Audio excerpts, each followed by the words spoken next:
మన లైఫ్ పార్ట్నర్ని సంతోషంగా ఉంచడానికి కొన్ని పనులైతే మనం అప్పుడప్పుడు చేయవచ్చు.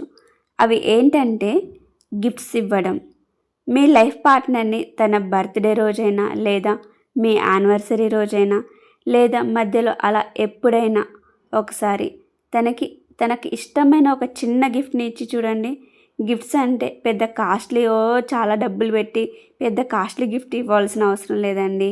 తనకి ఇష్టమైన చిన్న గిఫ్ట్ ఇచ్చినా చాలు, మీ లైఫ్ పార్ట్నర్ ఎంతో హ్యాపీగా ఫీల్ అవుతారు.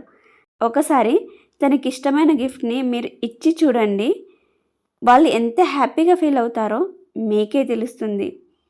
మీరు తన కోసం గిఫ్ట్ తీసుకొచ్చారని, అలానే తనపై మీరు చూపిస్తున్న ప్రేమకి వాళ్ళు ఎంతో హ్యాపీగా ఫీల్ అవుతారు. సెకండ్ వన్, అప్పుడప్పుడు మీరిద్దరు కలిసి టైం స్పెండ్ చేస్తూ ఉండండి. మీరు మీ లైఫ్ పార్ట్నర్తో కాసేపు అలా కలిసి టైం స్పెండ్ చేయండి. కలిసి మాట్లాడుకోండి, జోక్స్ వేసుకోండి, నవ్వుకోండి హాయిగా. వీలు కుదిరినప్పుడల్లా ఇద్దరు కలిసి అలా బయటికి వెళ్ళి తిరిగి రండి. మీకు ఉన్న అన్ని సమస్యలు మీరు కాసేపు గడిపి ఆ కొద్ది సమయంలోనే అన్ని ప్రాబ్లమ్స్ని మీరు మర్చిపోతారు. మనసు ఎంతో ప్రశాంతంగా ఉంటుంది. థర్డ్ వన్, తనకి ఇష్టమైన ఫుడ్ని మీరు సర్వ్ చేయండి. ఎప్పుడైనా ఖాళీ సమయాల్లో మీ లైఫ్ పార్ట్నర్కి ఇష్టమైన ఫుడ్ని వండి మీరు ప్రేమగా వడ్డించి పెట్టండి. మీరు ఎప్పుడు మీ భాగస్వామికి కొత్తగా కనిపించడానికి ప్రయత్నించండి.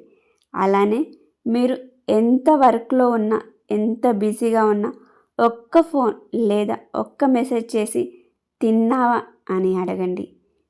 మీ లైఫ్ పార్ట్నర్పై మీకు ఉన్న ప్రేమ అర్థమై వాళ్ళు చాలా హ్యాపీగా ఫీల్ అవుతారు. ఎప్పుడైనా మీ భాగస్వామి లోగా ఫీల్ అయితే వారికి ధైర్యం చెప్పి నీకు నేను ఉన్నా అని ధైర్యం ఇచ్చి చూడండి. వాళ్ళు ఆ ధైర్యంతో వాళ్ళకున్న ప్రాబ్లమ్స్ అన్నిటినీ ఈజీగా సాల్వ్ చేసేస్తారు. సో ఇప్పటి నుంచి మీ లైఫ్ పార్ట్నర్తో ఇలా ఉంటూ హ్యాపీగా ఉండండి. మీకు ఈ విషయాలు నచ్చితే లైక్ చేయండి అండ్ నా ఛానల్ని సబ్స్క్రైబ్ చేసుకోండి.